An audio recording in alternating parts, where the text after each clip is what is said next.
توی بازی Red Dead Redemption 2 این قسمت نقشه دقیقاً همین جایی که برات مارک کردم. خیلی وقت پیش یه قطار از روی این پل سقوط کرده پایین متاسفانه. حالا شما میتونی بری و از داخل واگن‌های اون قطار خرت و پرت‌های مسافرها رو که شامل پول هم میشه برداری و بذاری توی جیبت.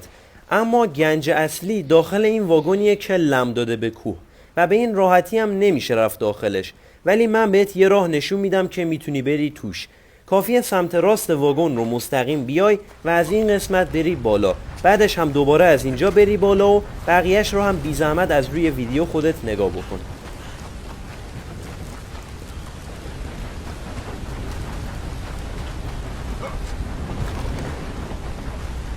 بابا باریکلا.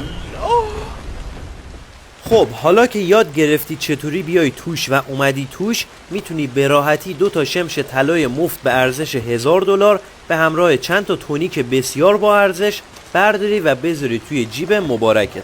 حالا یه ذره این طرفتر این قسمت نقشم اگه بیای یه کلبه کوچیک میبینی که داخلش 2 نفر زدن همدیگر رو تیر تو پر کردن متاسفانه.